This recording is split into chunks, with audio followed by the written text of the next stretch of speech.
मैं डॉक्टर पप्पूराम कोहली, सह आचार्य राजनीति विज्ञान, राजेश पायलट राजकीय स्नातकोत्तर महाविद्यालय लालसोट। प्रिय विद्यार्थियों, आज हम लोग ब्रिटेन के सम्राट और राजमुकुट के संबंध में अध्ययन करेंगे।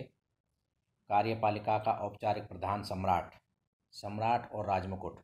सम्राट वह व्यक्ति होता है जो एक विशेष समय पर ब्रिटिश राज्य के प्रमुख पद पर आसीन होता है। राजमुकुट राज्य शक्ति का वह प्रतीक है जिसे सम्राट अपने सिर पर धारण करता है। प्राचीन काल में इस प्रकार की प्रथा चली आ रही है कि सम्राट पदधारी धारित द्वारा विधिवत समारोह के बाद जब राजमुकुट धारण कर लिया जाता है तभी से उसे शासन की समस्त शक्तियाँ प्राप्त होती हैं। इस प्रकार राजमुकुट राजशक्ति का प्रतीक था, किंतु प्राचीन काल में तो सम्राट और राजमुकुट के इस भेद का कोई महत्व नहीं था, क्योंकि सम्राट राजमुकुट था और राजमुकुट सम्राट। वर्तमान समय में जबकि ब्रिटेन में वास्तविक दृष्टि से राजतंत्र के स्थान पर लोकतंत्र की स्थापना हो गई है, सम्राट और राजमुकुट का भेद निश्चित रूप से बहुत अधिक महत्वपूर्ण हो गया है। राजमुकुट क्या है? शाब्दिक अर्थ में राजमुकुट राजसत्ता का वह प्रतीक है जिसे सम्राट राजपद ग्रहण करते समय अपने मस्तक पर धारण करता है, किंतु वर्तमान समय में राजमुकुट ने एक संवैधानिक पद ग्रहण कर लिया है। इस संवैधानिक अर्थ में राजमुकुट एक संस्था है जिसमें व्यक्ति के रूप में सम्राट, कैबिनेट, लोकतंत्र, लोकसेवक और वे सभी हैं जिसके द्वारा प्रशासनिक सत्ता का उपयोग किया जाता है। प्रोफेसर आग ने लिखा है कि राजमुकुट सर्वोच्च कार्यपालिका तथा शासन में नीति निर्माण की संस्थाएं हैं, जिसका अर्थ है राजा, मंत्रियों तथा संसद का सम्मिश्रण। यह वह संस्था है जिसने राजा की समस्त शक्तियां तथा विशेषाधिकार धीरे धीरे हस्तांतरित कर दिए गए हैं। राजमुकुट का तात्पर्य संपूर्ण सरकार से है। राजमुकुट की शक्तियां अथवा सिद्धांत रूप में सम्राट की शक्तियां। सम्राट की अनेक शक्तियां हैं जो निम्न प्रकार हैं। नंबर 1, कार्यपालिका शक्तियां। कार्यपालिका शक्ति निम्न प्रकार हैं। राजमुकुट का प्रमुख कार्य राष्ट्रीय कानून को क्रियान्वित करना है। नंबर 2, राजमुकुट प्रधानमंत्री और अन्य मंत्रियों की नियुक्ति करता है। जल, थल और नौसेना के पदाधिकारियों की नियुक्ति राजमुकुट द्वारा ही की जाती है। नंबर 4, ग्रेट ब्रिटेन के अन्य देशों के साथ संबंध, औपनिवेशिक तथा अधीनस्थ प्रदेशों का शासन आदि कार्य राजमुकुट के द्वारा ही निर्धारित और संपादित किए जाते हैं। राजमुकुट ही राजदूतों और वाणिज्य दूतों की नियुक्ति करता है। नंबर 6, युद्ध की घोषणा तथा संधि वार्ता भी राजमुकुट के अधिकार के अंतर्गत ही आते हैं। नंबर 7, राजमुकुट को क्षमादान करने की शक्ति प्राप्त है। अपराधियों की सजा कम कर दे अथवा क्षमा कर देवे। नंबर 8, स्थानीय स्वशासन की देखभाल भी राजमुकुट के द्वारा ही की जाती है, क्योंकि इंग्लैंड में स्थानीय प्रशासन केंद्रीय सरकार के अधिकार में ही आता है। नंबर 9, राजमुकुट राष्ट्रीय कोष का नियंत्रण व संचालन करता है। नंबर 10, मंत्रीगण व्यक्तिगत या सामूहिक रूप से जो कार्य करते हैं वे राजमुकुट के नाम से ही किए जाते हैं। कार्यपालिका शक्तियाँ अत्यंत व्यापक हैं।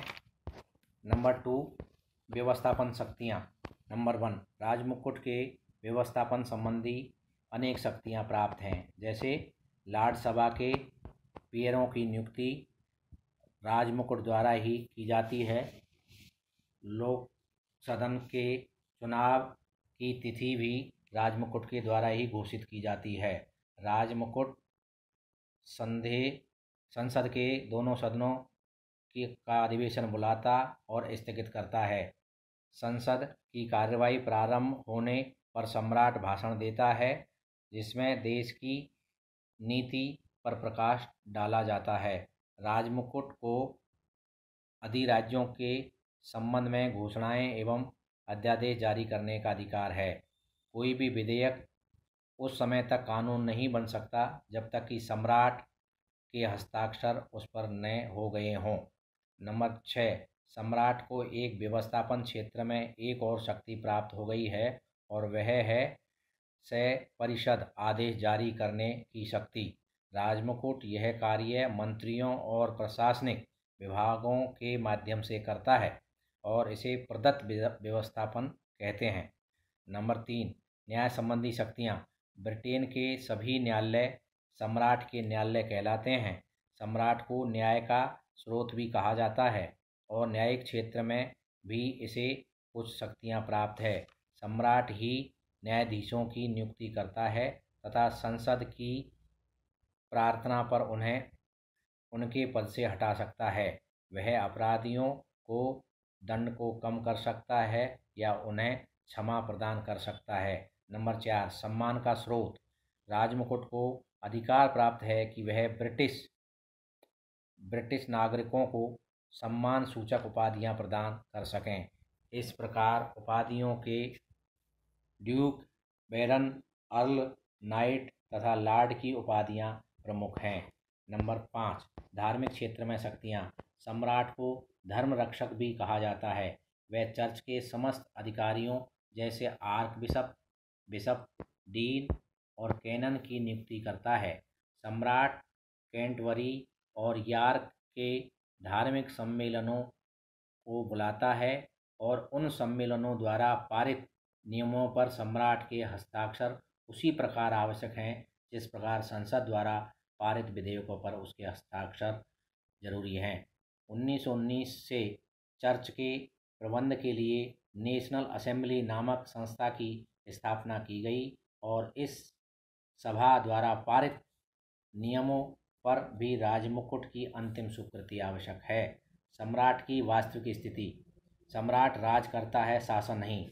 सैद्धांतिक दृष्टि से सम्राट जिन शक्तियों का प्रयोग करता है, व्यवहार में उन शक्तियों का प्रयोग सम्राट द्वारा नहीं वरन कैबिनेट द्वारा ही किया जाता है।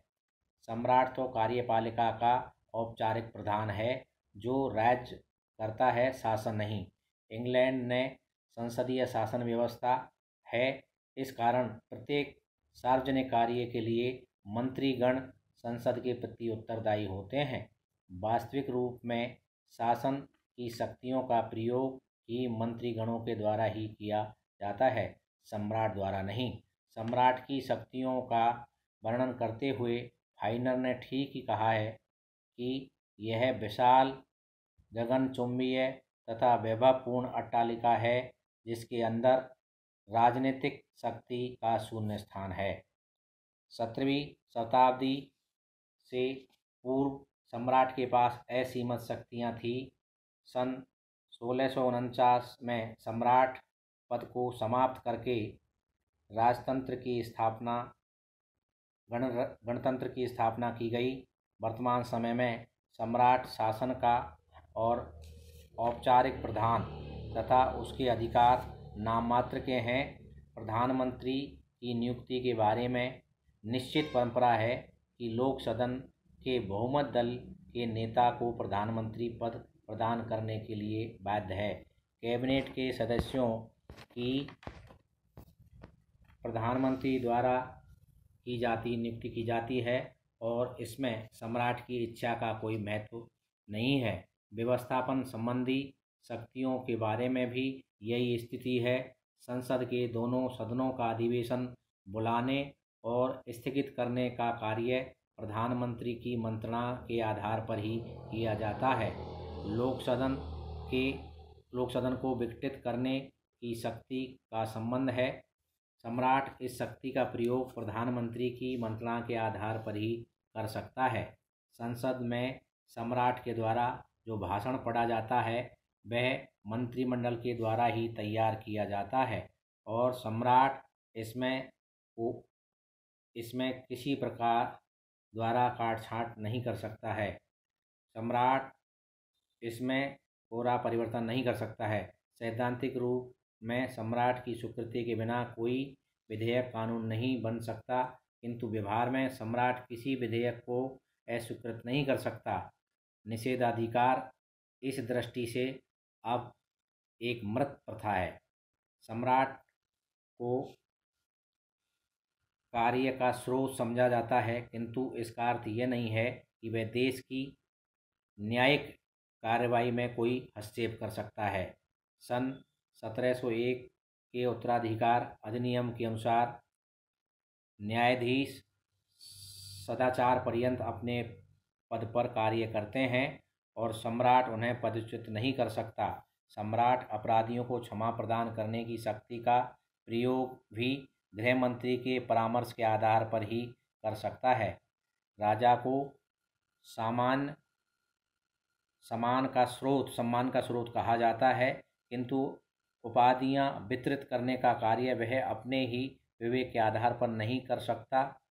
पीयर या लॉर्ड सदन के संबंध में सम्राट को प्रधानमंत्री के परामर्श के अनुसार ही कार्य करना होता है और अन्य उपाधियां प्रदान करने के संबंध में भी स्थिति यही है। इस प्रकार हम कह सकते हैं कि राजा के अधिकार शून्यवत हैं, वे औपचारिक प्रदान है, वास्तविक नहीं। सैद्धांतिक रूप में सम्राट के जो अधिकार बताए जाते हैं, व्यवहार में उसका प्रयोग प्रधानमंत्री और अन्य मंत्रियों के द्वारा ही किया जाता है और वे भी इसके लिए उत्तरदायी होते हैं।